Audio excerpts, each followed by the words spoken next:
This is the very important interview array question asked in interview. So let's understand the logic. So देखिए यहाँ पे हमारा input array होगा. For example 10, 20, 30, 40 and 50. सो हमारा output क्या आना चाहिए? 50 यहाँ पे मूव होना चाहिए और बाकी के जितने भी एलिमेंट है वो should be move to the right by 1 position. मतलब देखिए ऐसे. Understand? So just notice why does the 50 moves to the first index position? Okay, now we will see the logic. Okay, so this is the logic of the our program rotate array right by 1.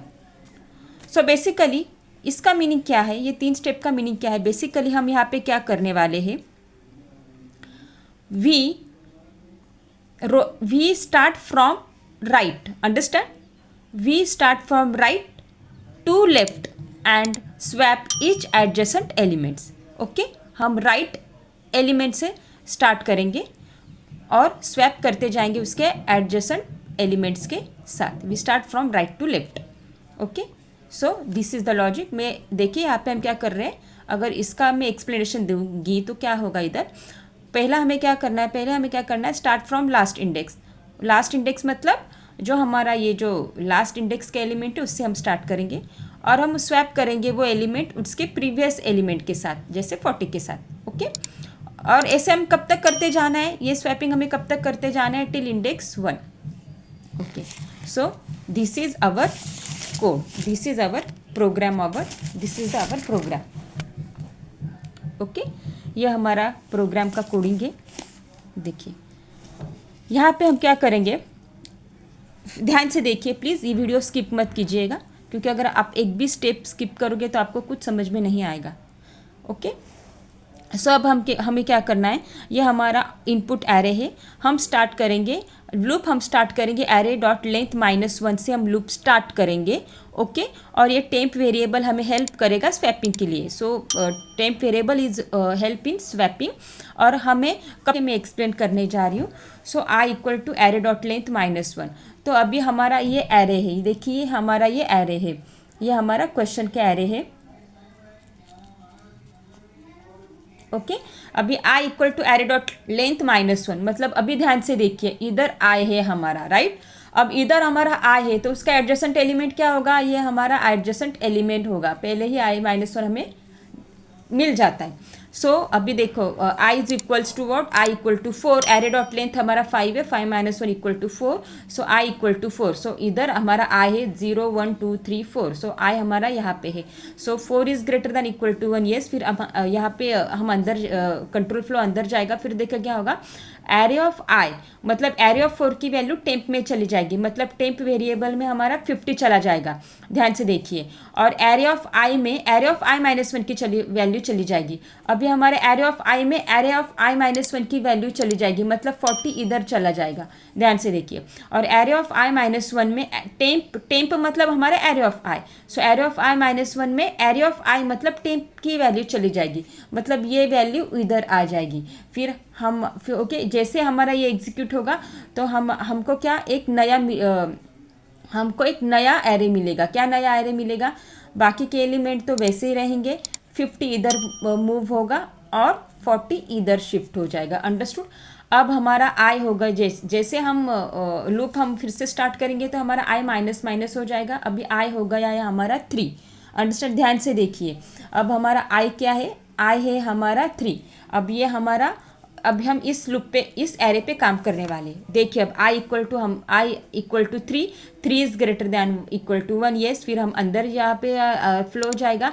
अब array of 3, array of I मतलब array of 3 है. अब आई हमारा 3 है. सो देखो 0 1 2 3. अब इधर हमारा आई है तो ऑब्वियसली आई -1 हमारा ये हो जाएगा. ध्यान से देखिए एडजेसेंट एलिमेंट उसका. तो अभी फिर से वही हमें करना है। टेम्प में हमारा एरिया ऑफ आई मतलब 50 लेना है, टेम्प में 50 चला जाएगा। एरिया ऑफ आई में area of I minus one की वैल्यू पुट कर दो, मतलब ये जो है ना, ये area of I minus one मतलब 30, ये इसमें पुट कर दो। Of area of I minus one में टेम्प की वैल्यू पुट कर दो। टेम्प मतलब हमारा एरिया ऑफ आई था, एरिया ऑफ आई हमारा 50 था, तो ये इधर चला जाएगा। देखिए मैं एरो से भी आपको बता रही हूँ, ये इधर चला जाएगा। ओके, तो अभी हमको नया एरे क्या मिला है, 10 वैसे रहेगा, 20 वैसे रहेगा, 50 इधर मूव होगा, 30 इधर मूव होगा, 40 वैसे रहेगा, उसका काम हो गया है।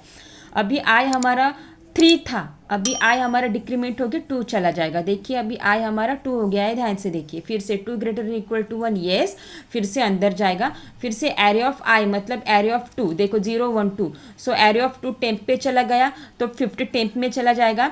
और एरिया ऑफ आई मतलब एरिया ऑफ आई की value, sorry area of I minus one की वैल्यू एरिया ऑफ आई में डाल दो। ये हमारा आई है तो यह हमारा आई माइनस वन हो जाएगा, इसके हिसाब से ये वैल्यू इधर चली जाएगी। और एरिया टेम्प की value area of I minus one में डाल दो। अभी 50 टेम्प में था तो ये वैल्यू इधर चला जाएगा, तो हमारा नया एरे क्या फॉर्म होगा, 10। अभी 50 इधर जाएगा, 20 इधर जाएगा, इनका काम हो गया है, वैसे ही रहेंगे।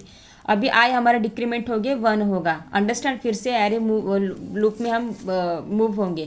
फिर से 1, आई इक्वल टू 1 है, so 1 is equal to 1, yes 1 is equal to 1, तो ये कंडीशन एग्जीक्यूट होगी, अंदर जाएगा। अब देखिए एरिया ऑफ 1 मतलब 0 1, सो एरिया ऑफ 1 मतलब 50 वैल्यू टेम्प में चली जाएगी। एरिया ऑफ 1 की जो 50 वैल्यू वो टेम्प में चली जाएगी। अब एरिया ऑफ 1 मतलब एरिया ऑफ 1 के जगह पे area of I minus one डाल दो, मतलब यहाँ पे आई है तो यहाँ पे आई माइनस वन होगा। तो area of I minus one की वैल्यू एरिया ऑफ आई के जगह पे डाल दो, और area of I minus one में टेम्प की वैल्यू डाल दो, जो टेम्प में हमारा ये 50 था ये इधर डाल दो। फिर हमारा क्या एरे फॉर्म होगा, सॉरी ये 50 इधर चला जाएगा और 10 इधर आएगा, अंडरस्टैंड। और ये सब हमारे ऑलरेडी हमने सेट करके रखे थे। सो दिस इज हमारा output. So in this way हमारा rotate array right by one position ये हमारा फॉर्म हो गया है, understood. So this is the code and this is the logic. This is very easy and simple logic, okay, this is very important direct question asked in interview। और जो other language में पढ़ाई कर रहे हैं उनके लिए भी ये लॉजिक बहुत हेल्पफुल होता है, सिर्फ सिंटैक्स अलग होता है। if you understand this logic, if you understand this question, this logic, this code, then please follow JavaScript simplified channel for more JavaScript interview question, as well as for students those are in giving practical in their colleges. So for practicals also and for interview question also follow JavaScript simplified channel.